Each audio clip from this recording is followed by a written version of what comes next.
সম্মানিত দিনী ভাই বোন, বলছিলাম রাসূল সাল্লাল্লাহু আলাইহি সাল্লাম এভাবে বললেন, এক, আমার উম্মত মদ খাবে, নাম দিবে অন্য। দুই, শিল্পপতি নেতাদের সম্মান করা হবে গায়িকা ও বাদ্যযন্ত্র দিয়ে। তিন, এদের উপরে ভূমিকম্প হবে। চার, এরা হয়ে যাবে শুকর, এরা হয়ে যাবে বানর। এদেরকে আল্লাহ করে দিবেন সুর, এদেরকে আল্লাহ করে দিবেন বানর। হাদিস বুখারী মুসলিম। আব্দুল্লাহ ইবনে আব্বাস রাদিয়াল্লাহু তাআলা আনহু বলেন, রাসূল সাল্লাল্লাহু আলাইহি ওয়াসাল্লাম বলেছেন, লা ইউবাইয়াতান্না কওমুন মিন হাযিহিল উম্মাহ আলা তামিন ও শারাবিন ও লাহাবিন। আমার উম্মত রাত অতিবাহিত করবে খাদ্য নিয়ে, মদ নিয়ে, গায়িকা নিয়ে। আমার উম্মত রাত অতিবাহিত করবে মদ নিয়ে, গায়িকা নিয়ে, বাদ্যযন্ত্র নিয়ে। ফায়াসবাহু, এরা সকাল করবে।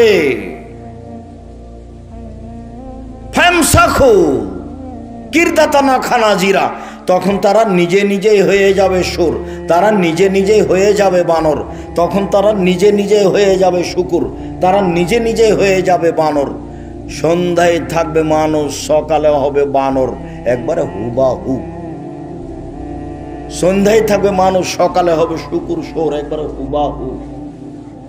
পাপ গান বাজনা, পাপ বাদ্যযন্ত্র, পাপ নাচ, পাপ নেশাদার দ্রব্য। তবে মূলত গান বাজনা, যেটা 31st নাইটে ছিল, গত রাতে ছিল, যেটাতে এক শ্রেণীর, ইতর শ্রেণীর 3% বোধ নিম্ন শ্রেণীর মানুষের ছেলেমেয়েরা অংশগ্রহণ করেছে, ইতর শ্রেণীর ছেলেমেয়েরা অংশগ্রহণ করেছে। আমি ঠাকুরের অপমান করিনি, আমি ঠাকুরের অপমান করব কেন? তোমার ছেলে বলে চলে, আমার যে চলে না। আমি বলেছি, ঠাকুর যতবার বলে, ও কালিমা তোমার আকাশ, ও কালিমা তোমার বাতাস, ও মা তোমার আকাশ, ও মা তোমার বাতাস, ঠাকুর কাকে বলল? ও মা তোমার আকাশ, ও মা তোমার বাতাস, ঠাকুর কাকে বলল? ঠাকুর আর কালিমাকে বলছে, ও কালিমা তোমার আকাশ, ও কালিমা তোমার বাতাস। তখন আমি বলেছি, তোর বাপের আকাশ। সেকাল থেকে বলে আসছি, সিলেটে 5,000 কোটি টাকার মামলা। কেন? আমি ঠাকুরের অপমান করেছি। আরে ঠাকুরই তো সবচেয়ে বদ মানুষ। ঠাকুর যে বদ, এ কথা জানতে হলে জানতে হবে রাজ সিংহ, বঙ্কিমচন্দ্র খালি রাত দিন পড়লেন, বই পড়লেন না। ঠাকুর যে কি এটা জানতে হলে পড়তে হবে ইতিহাসের ইতিহাস, চেপে রাখা ইতিহাস। ঠাকুর যে আপনাকে কবর দিয়েছে, ঠাকুরের যে লন্ডনের সাথে যোগাযোগ, এটা আপনাকে খারাপ লাগে না? আপনার ছেলে মেয়ে দিন রাত বলে, ও কালিমা তোমার আকাশ, ও কালিমা তোমার বাতাস। তোমার বিদ্যাকে কবর দিতে এসেছি। 71 সাল থেকে এখন পর্যন্ত কোনো মানুষ শিক্ষামন্ত্রী, শিক্ষিত মানুষ শিক্ষামন্ত্রী হয়নি। আমি দিন রাত বলে আসছি, শিক্ষামন্ত্রী জানে না বিদ্যা কাকে বলে। ঠাকুরের গান কি করে আমার ছেলে মেয়ে বলতে পারে সকালে উঠে? ঠাকুরকে, ঠাকুরকে যার গোটা চরিত্রই ছিল আমার বিরুদ্ধে, বাংলাদেশের বিরুদ্ধে, ঢাকা বিশ্ববিদ্যালয়ের বিরুদ্ধে, ওর কলম, ওর চিন্তা চেতনা, ওর বিদ্যা, ওর বুদ্ধি সব ছিল মুসলমানের বিরুদ্ধে। আরো একটা খ্রিস্টানদের আস্ত দালাল, লন্ডনেরও একটা দালাল। ওর মুখের ভাষা আমার ছেলে মেয়ে বলে, মানে যারা এগুলো করছে, করেছে, এরাই হলো পশু প্রাণীর মতো, এরাই হলো ইতর শ্রেণীর মতো। বুঝেও বুঝে না ওরা অন্তর আছে, বুঝে না, দেখেও দেখে না ওরা চক্ষু আছে, দেখে না, শুনেও শুনে না ওরা কান আছে, শুনে না। উলায়েকা কালানাম, তারা পশু প্রাণীর মতো, তারা গরু ছাগলের মতো, তারা কুকুর শ্রেণীর মতো, বালু মাজাল বরং তার চেয়ে খারাপ। আপনি দাম দিতে পারেন, আমি তো পারি না। আমার ছেলে মেয়ে ওই পথ দিয়ে উঠে আসেনি, ওই জন্য পথই বাঁধিয়েছি, যা ওই পথেই যাব যতদিন পারি। সারা বাংলাদেশের মানুষ করোনা মেনে নিয়েছে, আমি তো মেনে নিইনি। আমি বলেছি মাস্ক পরে করোনা ঠেকাতে রাজি নই। ভাগ্যে যদি আমার করোনা লেখা থাকে পৃথিবী সৃষ্টির 50,000 বছর পূর্বে, আর আজ যদি আমি পাথরের ভিতরে ঢুকে থাকি, রক্ষা হবে না, করোনা আমাকে ধরবেই। এটা আমি বিশ্বাস করি, এটা আল্লাহ রাসূল বলেছে। যদি সতর্কতা দিয়ে বাঁচা যেত তাহলে ফিউচার পার্কের মালিক করোনায় মারা যেত না। ওরা দেশের পানি খায় না, ওর খাওয়ার পানিটা বাহির থেকে আসে। গাজীপুর জেলাতে হাজারো মানুষ আছে যাদের দেশের পানি খাওয়ার প্রয়োজন নেই, যারা দেশের পানি খাওয়ার প্রয়োজন মনে করে না। করবে কেন? কয় টাকা লাগে বাহির থেকে পানি আনতে? যারা দুবাইয়ে সাগরের উপরে বাড়ি তৈরি করে তাদের কয় টাকা লাগে? যারা সাগরের উপরে তৈরি বাড়ি কিনে বাংলাদেশের টাকা দিয়ে, অথচ ওর 1 টাকা নিতে একে 35 টাকা লাগে। ওর 1 টাকা নিতে একে কত টাকা লাগে? 33 থেকে 35 টাকা লাগে। তারপরেও এ বাংলাদেশের টাকা দিয়ে দুবাইয়ে সাগরে বাড়ি কিনে এখানে দেশের পানি খাবে। সমস্যাটা কোথায়? 1 শতক জমি, 1 কাঠা জমি বিক্রি করলে 10 বার হজ করা হয়। এক সময় কয়েক বিঘা জমি লাগতো হজ করতে, নাকি ভাইজান? এখন তো সেদিন আর নেই, কাজে এরা পিছন ভুলে গেছে। চলেন, আনাস রাদিয়াল্লাহু তাআলা আনহু বলেন, রাসূল সাল্লাল্লাহু আলাইহি সাল্লাম বলেছেন, লা ইয়াকুনু ফি হাযিল উম্মাহ খাসফুন মাসখুন কাসফুন। আমার উম্মতের উপরে 3টা বিপদ নেমে আসবে 3টা পাপের কারণে। আমার উম্মতের উপরে 3টি বিপদ নেমে আসবে 3টি পাপের কারণে। আমার উম্মতের উপরে 3টি বিপদ নেমে আসবে 3টি পাপের কারণে। 1, ভূমিকম্প হবে। 2, আকার আকৃতি পরিবর্তন হবে। সন্ধ্যায় থাকবে মানুষ, সকালে হবে শুকর। সন্ধ্যায় থাকবে মানুষ, সকালে হবে বানর। আকার আকৃতি পরিবর্তন হবে। 3, সমস্যা নেমে আসবে যেখানে সেখানে। মসজিদে মারামারি, মাদ্রাসায় মারামারি, রাস্তাঘাটে মারামারি, কলেজ বিশ্ববিদ্যালয়ে মারামারি, জমি জায়গা নিয়ে মারামারি। কেউ কাউকে মানে না। জমির দাম 10 লাখ, রেজিস্ট্রি খরচ 9 লাখ। আরে রেজিস্ট্রি খরচ তো ফ্রি হতে হবে। সরকারি মেডিকেলে যেমন কতগুলো ওষুধ ফ্রি পাওয়া যায়, আর টিকিট নিতে 10 টাকা লাগে, রেজিস্ট্রি খরচে তেমন 10 টাকা লাগতে হবে। জমি যার টাকা দিয়েছি তাকে, তো রেজিস্ট্রি খরচ আবার এত টাকা দিব, এ আবার কি কথা? এরই নাম জুলুম। সময় 45 মিনিট, দেশ ছেড়ে দিতে হবে। ফেরাউন ডুবে গেছে। জুলুম কাউকে রক্ষা করে না, আজ হোক আর কাল হোক, জুলুম তাকে ধরবেই। আল্লাহর নবী বলছেন, জুলুম যখন তাকে ধরে নিবে তখন তার রেহাই থাকবে না। চিরদিন এটা ঘটেছে। 1,500 বছর পরে ফেরাউন জুলুমে ধরা পড়েছে। 1,500 বছর। জুলুমের ফল মানুষকে ভোগ করতেই হবে, আজ হোক আর কাল হোক। যারা জাকাত ফেতরা ফকির মিসকিনকে দেয় না, এরাও জালেম, এদের বিচার পরে হবে। কেন? এরা ফকির মিসকিনের হক মেরে খেয়েছে। আল্লাহ বলছেন এই কথা। জাকাতের মালিককে 1 নম্বরে ফকির মিসকিন। তো যারা ফকির মিসকিনকে জাকাত নিজের বের করে দিল না, ওরা কার হক মেরে খেলো? ফকির মিসকিনের হক মেরে খেলো। এও জালেম, এরও বিচার পরে হবে। একদিন যদি দেরি হয় তাহলে 50,000 বছর, আর যদি 3 দিন দেরি হয় তাহলে 1.5 লক্ষ বছর পরে বিচার হবে। কিভাবে থাকবে বিচারের মাঠে আল্লাহ ভালো জানে। সম্মানিত দিনী ভাই বোন, বলছিলাম পাপ 3টা বিপদ নেমে আসবে 3টা পাপের কারণে। 1, এই যে শারিবুল খুমরা, যখন আমার উম্মত নেশাদার দ্রব্য পান করবে তখন মানুষ সন্ধ্যায় থাকবে মানুষ, সকালে হবে শুকর। 2, জাহরাতুল কায়নাত, মেয়েরা যখন নাচবে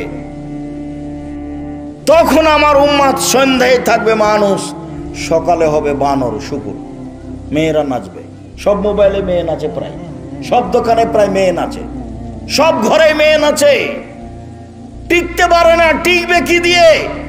শয়তান ওয়াদা করেছে আল্লাহর সাথে, আদমের ছেলে মেয়েকে ছেড়ে জাহান্নামে যাব না। কেমনে আদমের ছেলে মেয়ে জান্নাতে যায় তা দেখে ছেড়ে দেব, এই কথা ইবলিস ঘোষণা দিয়েছে আল্লাহর মুখের উপরে, সামনাসামনি। আল্লাহ বললেন, এই ইবলিস, আদমকে মেনে নিলি না কেন? আদম তো মাটির তৈরি, আমি তো আগুনের তৈরি, কেমনে মেনে নি? সর সর সর, রাজিম, বিতাড়িত হয়, সরে যা এখান থেকে। ঠিক আছে, সরে যাব, আমার একটা কথা মেনে নিতে হবে। বল কি সেটা? আমাকে কিয়ামত পর্যন্ত বেঁচে থাকার সুযোগ দিতে হবে।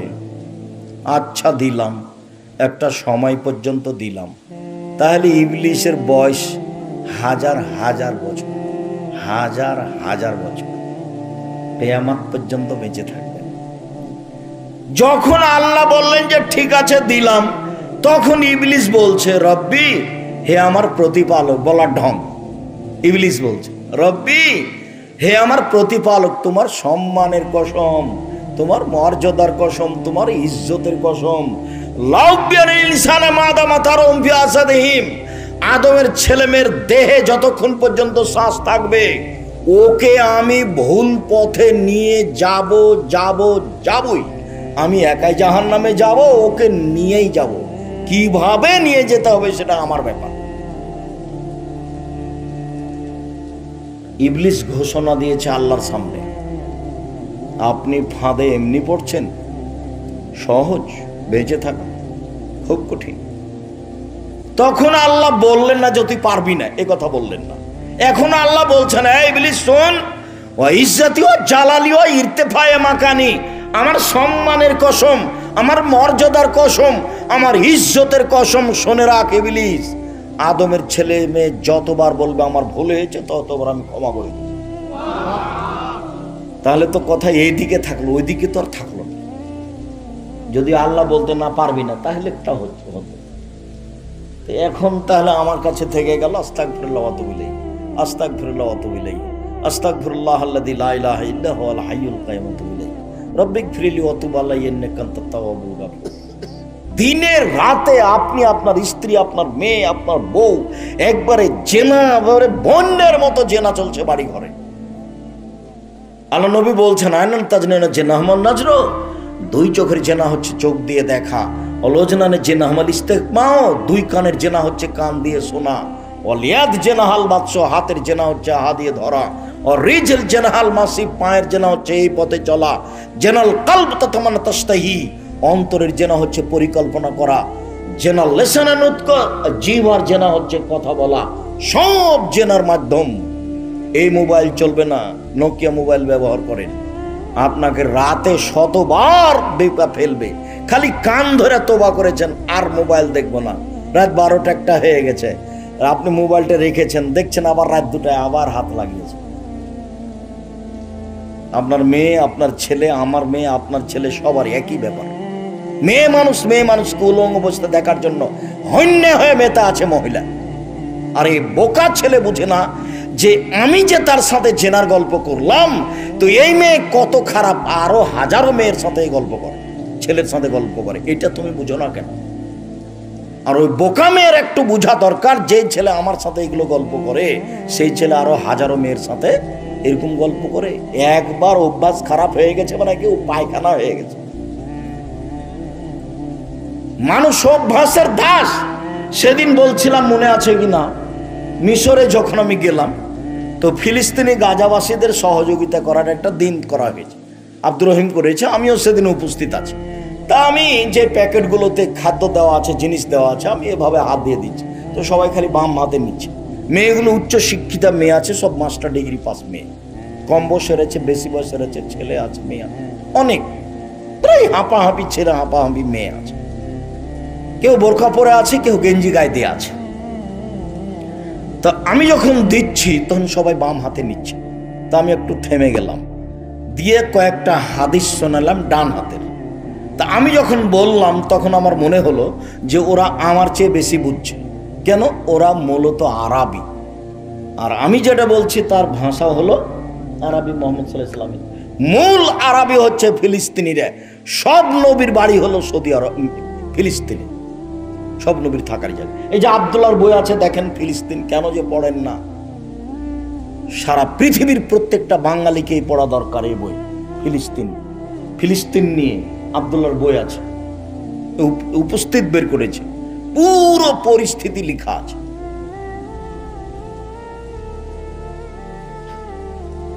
তো আমি একটু বক্তব্য যখন দিলাম তখন আমার মনে হলো যে আমি হাদিসগুলো যেভাবে বুঝেছি এরা তার চেয়ে বেশি বুঝলো। তারপর আমি যখন দিলাম তখন বাম হাতেই নিল। বলেন তো ঘটনা কি? অভ্যাস,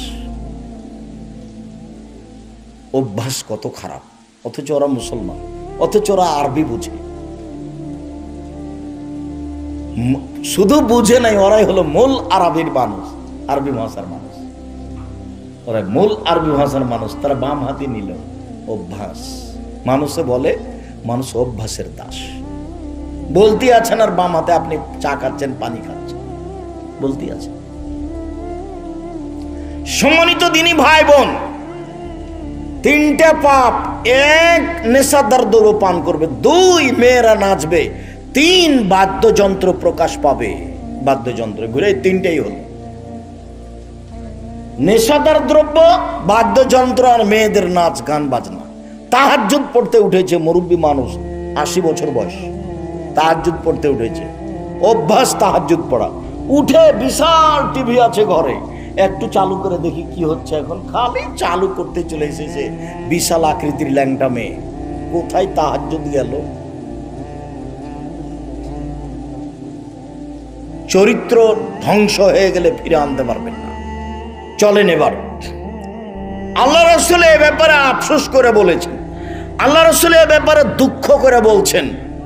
সাওবান মাওলা রাসূলুল্লাহ সাল্লাল্লাহু আলাইহি ওয়াসাল্লাম, রাসূলের গোলাম সাওবান বলছেন, রাসূলের গোলাম সাওবান বলছেন, আল্লাহর নবী বললেন, পৃথিবীর মানুষ ইল্লা মিম্মা তাখাওয়াফা আলা উম্মতি, পৃথিবীর মানুষ আমি আমার উম্মতের ব্যাপারে তিনটে জিনিসে ভয় করি।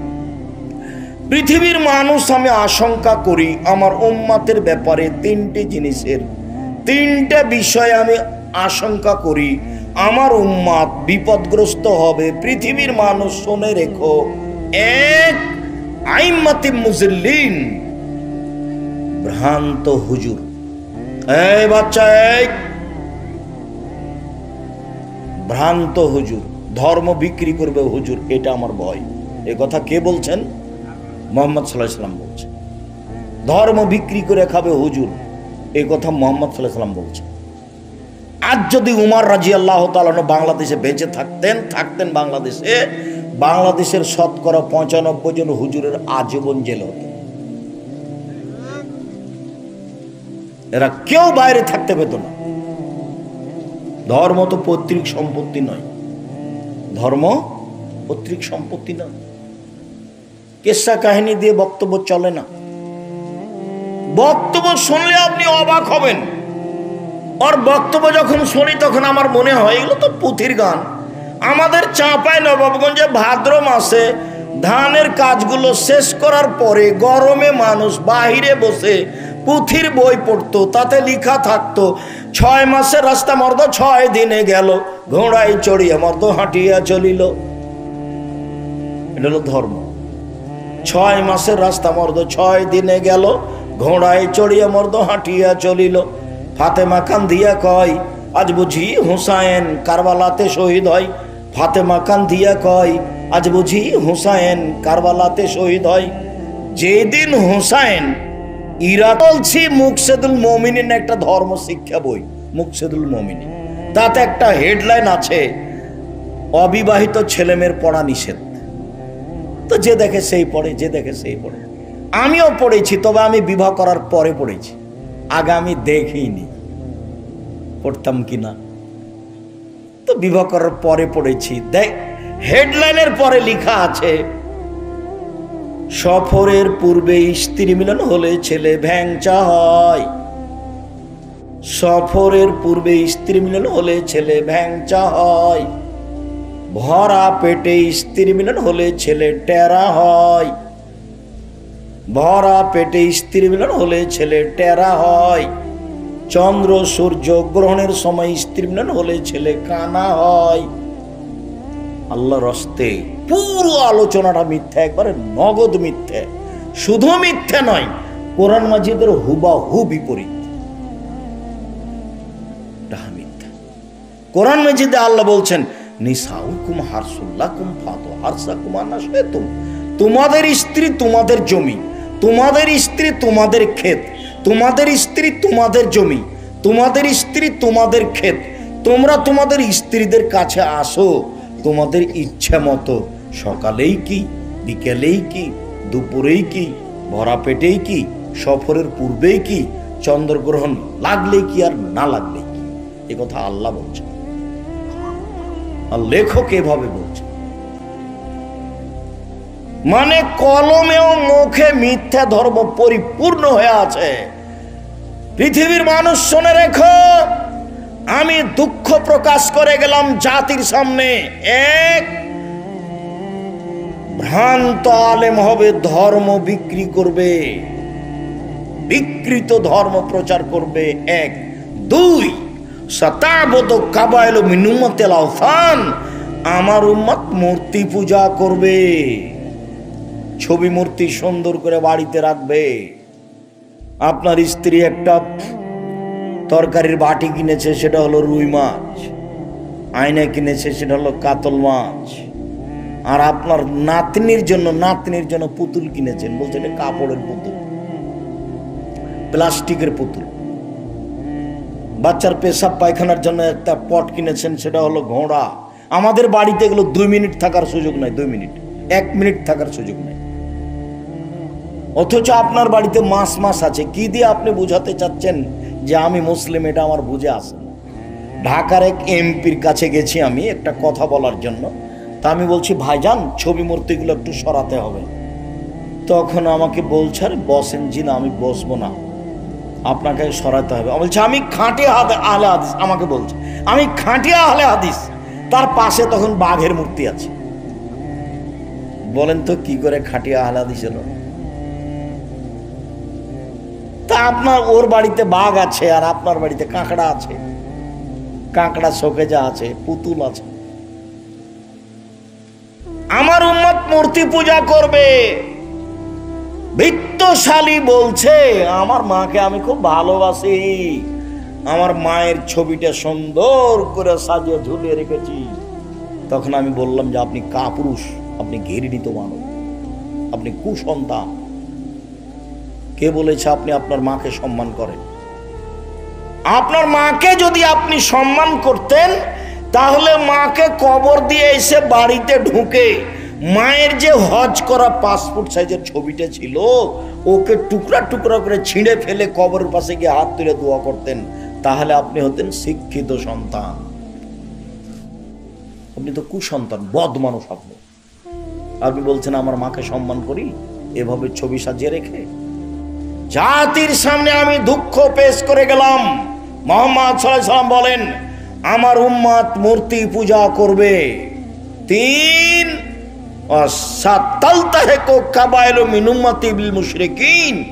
আমার উম্মত হিন্দুদের সাথে মিশে যাবে। কৃষ্টি কালচারে, নিয়ম নীতিতে, পোশাক আশাকে, চলাফেরাতে, থাকা খাওয়াতে, গাড়ি ছাকড়াতে, কলম খাতাতে, প্রতিষ্ঠানে, সব কিছুতে মিলে যাবে আমার উম্মত হিন্দুদের সাথে। আগে হিন্দুর বাড়িতে বাজনা হতো বিবাহে, তখন মুসলমানের ছেলেরা দৌড়িয়ে যেত। এখন তো বেশ মুসলমানের বাড়িতে বিবাহে বাজনা চলছে, এমনি তো আছেই। অলিমাতে 18 সঞ্জল 3000 লোককে দাওয়াত দিয়েছে, 50,000 লোককে দাওয়াত দিয়েছে অলিমায়। বেটি ছেলে আছে, ল্যাংটা অনেক মহিলা আছে, অনেক খাওয়ার ব্যবস্থা। গরু ছাগলে খাবে, মানুষে খাবে, কুকুরে খাবে, এই যে মেয়েরা খাবে। অনুষ্ঠান, কমিউনিটি সেন্টার। ভুল বুঝায়েন না আমাকে, আমি আব্দুর রাজ্জাক বিন ইউসুফ। আপনাকে হিসাব করে বিবেচনা করে চলতে হবে এরকম বিবেচনা আমি কোনোদিন 1 মিনিটের জন্য করিনি। আপনাকে আমি ভালোবাসি, এ কথাই ঠিক। আপনার পরিবারকে আমি ভালোবাসি, এ কথাই ঠিক। এই চরিত্র কুকুর শ্রীগালের চরিত্র, এ কথা ঠিক আপনি মনে রাখবেন। যেই চরিত্র দিয়ে হিন্দুকে মূল্যায়ন করা হয় সেইটা চরিত্র নয়। আমার উম্মত হিন্দুদের সাথে মিশে যাবে। সব ছবি মূর্তি সব আপনার বাড়িতে, তাদের বাড়িতে থাকতো। এবার চলেন ইহুদি খ্রিস্টান 31st নাইট, গত রাত।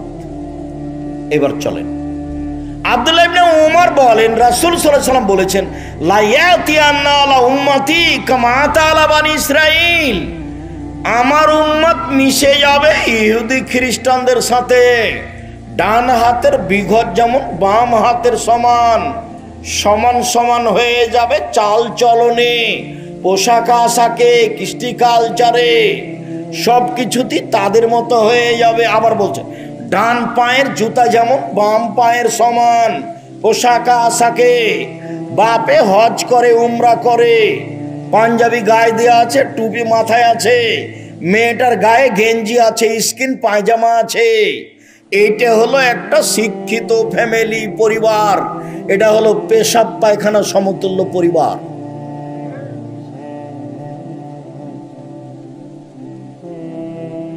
এই পরিবারকে যদি আমি অশিক্ষিত প্রমাণ করতে না পারি, আমি জাতির সামনে বক্তব্য দেব না। আপনি কি বুঝাতে চাচ্ছেন আমাকে? আল্লাহ নবী বলছেন ওরা কুকুর শ্রীগালের চেয়ে খারাপ। আমি বলিনি এ কথা, আল্লাহ বলছেন। আর মুহাম্মদ সাল্লাল্লাহু আলাইহি ওয়াসাল্লাম বলছেন, দুঃখ করে বলে গেলাম, আমার উম্মত মিশে যাবে ইহুদি খ্রিস্টানদের সাথে। ডান হাতের বিঘত যেমন বাম হাতের সমান, সমান সমান মিশে যাবে। দেখেন আপনার ছেলের মাথার চুল উপরে বড় আছে, নিচের দিক আছে, ওর মা দেখেন, ওটা বলে ওর মা না, ওটার খালা নাকি? ওটা ওর সৎ মা? ওটা ওর খালা নাকি? খালা নয়। তবে আমি বলছি ওর মায়ের স্বভাব খারাপ, এই জন্য খালা। আমি তাকে কোনোদিন মা বলিনি, আমি জানি ওটা মা নিশ্চিত, তারপরে আমি মা স্বীকার করতে পারি না, খুব কষ্ট হয়। ওই এই ছেলে মানুষ করে, ওই এই ছেলেকে পায়জামা পরায়, প্যান্ট পরায়, ওই বাচ্চাকে পায়খানা করায় পটে, যেই পটটা মাথাটা কিসের? ঘোড়া। মা তো দেখতে পাচ্ছি, মা তো বলতে পারে, তুমি এটা নিয়ে এসেলে কি করে? বাইরে রেখে আসো, বাইরে রেখে মাথাটাকে কেটে দাও, তারপরে ভিতরে নিয়ে আসো। এই কথা বলতে পারে না। ও তো বাড়িতে থাকে, ভাত খায়, মাছ দিয়ে ভাত খেলে কাঁটা ফেলে খায়, কাঁটা সহ খায় না, বুদ্ধি আছে। চরিত্র ধ্বংস হয়ে গেছে। এ মা নয়, এ হলো সৎ মা, এ হলো সৎ মা। এবার নিচে নামতে লাগলেন ভাষাতে আল্লাহর নবী। নিচে নামতে নামতে বলছেন, পৃথিবীর মানুষ শুনে রেখো, ইহুদি খ্রিস্টান যদি মায়ের সাথে জেনা করে থাকে, আমার উম্মত তো মায়ের সাথে জেনা করবে। এই ভাষা আপনি কি দিয়ে গ্রহণ করবেন? ও তো মুহাম্মদ সাল্লাল্লাহু আলাইহি ওয়াসাল্লামের মুখের ভাষা। প্রথমে বলেছি, আলোচনা যত শেষের দিকে যাবে তত কঠিন হয়ে যাবে। একটু আগে আল্লাহ রাসূল বলেন আমার উম্মত মিশে যাবে হিন্দুদের সাথে। একটু আগে আল্লাহ রাসূল বললেন যে আমার উম্মত মূর্তি পূজা করবে। একটু আগে আল্লাহ রাসূল বললেন আমার উম্মতের আলেম ওলামা ধর্ম বিক্রি করে খাবে, ধর্ম বিকৃত করবে, বিকৃত ধর্ম প্রচার করবে। আর এখন আল্লাহ রাসূল বলছেন ডান হাতের বিঘত যেমন বাম হাতের সমান, সমান সমান। আচ্ছা, এই কথাগুলি কি আপনারা বুঝতে পারছেন? ডান পায়ের জুতা যেমন বাম পায়ের সমান, মানে সমান সমান। মানে আমরা চরিত্র, খারাপ চরিত্রে মিশে যাব কার সাথে? ইহুদি খ্রিস্টানদের সাথে। কিসে মিশে যাব? পোশাক আশাকে। আপনার মেয়ে দেখেন নখ বড় আছে, আল্লাহর নবী বলছেন ইহুদি খ্রিস্টানদের পতিতালয়ের মেয়েদের বৈশিষ্ট্য হলো নখ বড় রাখা, নখে নেইল পালিশ দেওয়া। ইহুদি খ্রিস্টানদের পতিতালয়ের মেয়েদের বৈশিষ্ট্য হলো নখ বড় রাখা, নখে নেইল পালিশ দেওয়া। ইহুদি খ্রিস্টানদের পতিতালয়ের মেয়েদের বৈশিষ্ট্য হচ্ছে নখ বড় রাখা, নখে নেইল পালিশ দেওয়া। আমাদের মেয়েরা দিচ্ছে, প্রায় সবারই নখ বড়। ওর মা নাই, আর ওটা মা, ওটা খালা, ওটা ওর সৎ মা। আরো নখ বড় কর, আরো নখ বড় কর, তুই পায়খানা হয়ে যা, তোকে ঘৃণা করি, তুই বাড়িতে আছিস কেন? এটা হলো সৎ মায়ের কথা। সৎমা বুঝেন না আপনারা? যে মেয়েটা নখ বড় আছে, মাস্টার ডিগ্রি পাস করেছে, ওই মেয়েটার মাটা হলো ওর সৎমা। ওর মা বলে না কেন, দাঁত খুলে দেবো একবারে, নখ কাটাই, তারপরে কোনো কথা, নখ বড় রেখেছিস কেন? ওর মা মুখ কান ব্যবহার করতে পারে না। ওর মা না, এটা ওকে জন্ম দেয়নি, ওকে প্রসব করেনি, ওকে দুধ খাওয়ায়নি, ওকে তেল কাজল দিয়ে মানুষ করেনি, ওকে গোসল দেওয়া দেয়নি, সব তো ওই করেছে, এটাই তো মা। সম্মানিত দিনী ভাই বোন, নবীগণের স্বভাব ছিল 10টি, নবীগণের স্বভাব ছিল 10টি, বৈশিষ্ট্য ছিল 10টি, খাসলাত অভ্যাস ছিল নবীগণের 10টি। 1, মোচ কেটে ফেলতে হবে, ব্লেড ব্যবহার করা হবে না। 2, দাড়ি বড় করতে হবে, চেঁচে ফেললে অভিশাপ হবে, চেঁচে ফেললে মহিলাদের সাদৃশ্য হয়, এই জন্য অভিশাপ হবে। ছোট করা কাবিরা গুনাহ। 3, মেশক করতে হবে। 4, নখ কেটে ফেলতে হবে, সব নবী ফেলতেন, পুরুষ নারী কেউ নখ বড় রাখতে পাবে না। নখে মেহেদি দিতে হবে, হাতের নখে তো দিতে হবেই, পায়ের নখেও দিতে হবে। মহিলারা মেহেদি হাতে পায়ে দিতে বাধ্য, দিতেই হবে। নেইল পালিশ দেওয়া যাবে না, কপালে টিপ দেওয়া যাবে না। হিন্দু মেয়েকে বিবাহ করার 10টি পদ্ধতি আছে, তার একটি পদ্ধতি হলো রাক্ষসী বিবাহ। মেয়ের বাপ বিবাহ দিবে না, ছেলেটা জোর করে বিবাহ করবে। কিভাবে করবে? যদি কপালে টিপ দিতে পারে তাহলে বিবাহ হয়ে গেছে। তো কপালের টিপটা কার পক্ষ থেকে এসেছে? হিন্দুদের পক্ষ থেকে। মুসলমানের মেয়েরা কপালে টিপ দিতে পাবে না, নখ বড় রাখতে পাবে না, নখে নেইল পালিশ দিতে পাবে না, বগলের লোম উঠিয়ে ফেলতে হবে। পুরুষ নারী একই হুকুম, ব্লেড ব্যবহার করা যাবে না। নিচের লোম পরিষ্কার করতে হবে ঊর্ধ্বে টাইম 40 দিন। পুরুষ নারী একই হুকুম, যেভাবে সম্ভব, যেভাবে সহজ। পেশাব পায়খানার পরে পানি দিয়ে পবিত্রতা অর্জন করতে হবে, ঢেল টিস্যু পেপার নয়। আগে ঢেল টিস্যু পেপার, পরে পানি, এটা মিথ্যা কথা। পানি দিয়ে পবিত্রতা অর্জন করতে সব নবী। পেশাব পায়খানার পরে পানি খরচ করে হাতটা মাটির উপরে মেজে নিতেন, তারপরে ধুইতেন। একাধিক সব নবীর অভ্যাস ছিল এটা। ঢেল টিস্যু পেপার যখন পানি নেই তখন, আবার টিস্যু পেপার নিয়ে 40 কদম হাঁটা নোংরামি, পায়ের উপরে পা ওঠা বর্বরতা, খক খক করে কাশা অসভ্যতা।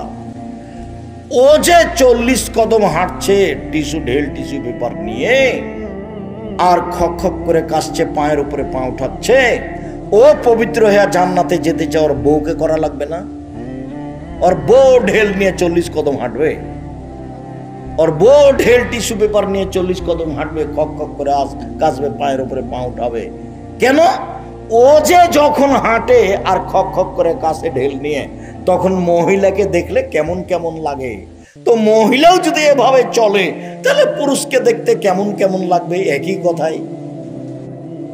ওটা চললে এটাও চলবে, এটা না চললে ওটাও চলবে না, ওটাও চলে না এটাও চলে না। ধর্ম পাগল হয়ে যায়নি। ধর্ম রাজশাহী চাঁপাইনবাবগঞ্জের হাওয়াই লাড্ডু নয়। ধর্ম একজনের কথা দিয়ে চলে, যার নাম মুহাম্মদ সাল্লাল্লাহু আলাইহি সাল্লাম। সব নবী পানি দিয়ে পবিত্রতা অর্জন করতেন। পানি না থাকলে ঢেল টিস্যু পেপার, তারপরে মাটিতে হাত মেজে হাতটা ধুয়ে নিতেন। সম্মানিত দিনী ভাই বোন, বলছিলাম আমি আশঙ্কা করে গেলাম আমার উম্মতের ওপরে জেনার এবং গোপন পাপের। তিনি বললেন, আমি একদিন ঘুমিয়ে আছি, 2জন ফেরেশতা আমার পাশে আসলেন। তারা আমার 2 হাত ধরলেন, আমাকে নিয়ে যাচ্ছেন। দেখি হঠাৎ অনেকগুলি মানুষ ফুলে ফেঁপে উঁচু উঁচু হয়ে আছে। এত গন্ধ, দুর্গন্ধে টিকা যায় না। মনে হচ্ছে যেন তারা গ্রামের টয়লেট, মনে হচ্ছে যেন তারা গণশৌচাগার, মনে হচ্ছে যেন তারা রাস্তাঘাটের টয়লেট, গণশৌচাগার। গন্ধে থাকা যায় না। আমি বললাম জিব্রাইল মিকাইলকে, মানহাউলা এরা কে? তখন বলল অহমদ জোনাতা জাওয়ানি, এরা হলো ব্যভিচার, ব্যভিচারনি। ইহুদি খ্রিস্টানদের সাথে আমার উম্মত মিশে যাবে। মুসলমানের ছেলে মেয়ে 31st নাইট পালন করবে, এরাই গান বাজনা খেলতামাশা জেনাকে হালাল মনে করবে। আল্লাহ নবী বলে গেছেন আমার উম্মত জেনাকে হালাল মনে করবে। মাথার চুল সামনের কেটে রেখেছে, দাঁত ছিলে পরিষ্কার করেছে, ভুরু তুলে চিকন করে রেখেছে, ব্রেসিয়ার পরে নিজেকে কম বয়সের দেখাচ্ছে, উঁচু স্যান্ডেল পরে নিজেকে লম্বা দেখাচ্ছে, সামনের চুল ছোট করে রেখেছে। আমার উম্মত ইহুদি খ্রিস্টানের সাথে মিশে গেছে, চাল চলনে কথাবার্তায় সব কিছুতে।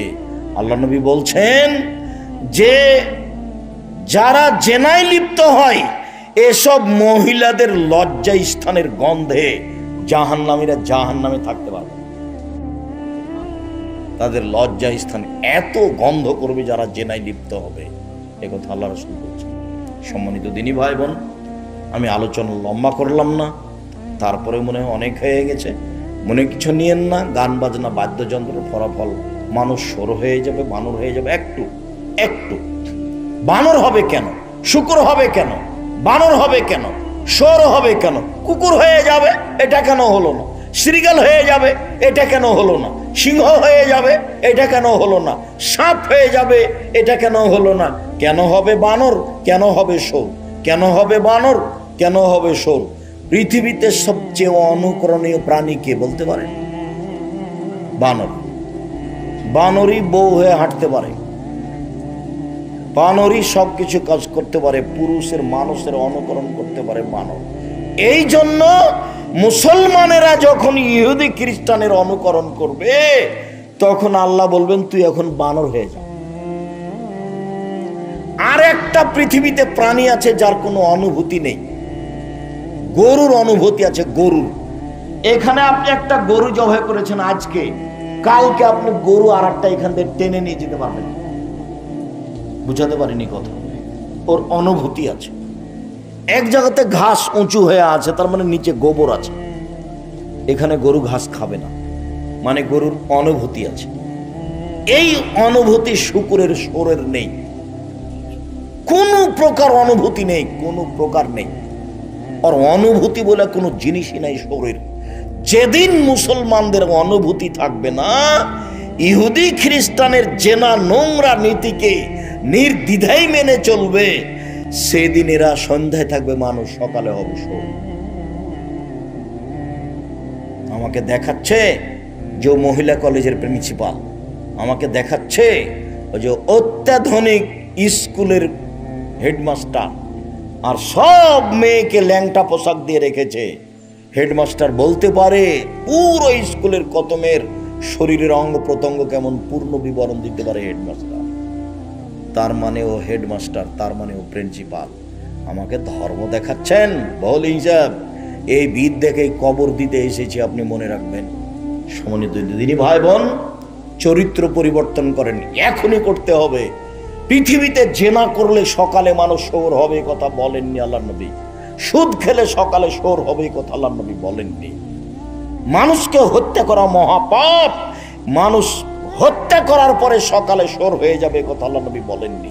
মিথ্যে সাক্ষী দেওয়া মহাপাপ। গাজীপুর জেলে বহু মানুষ আছে 20-30 বছর থেকে নিজেই জানে না আমি কেন জেলে।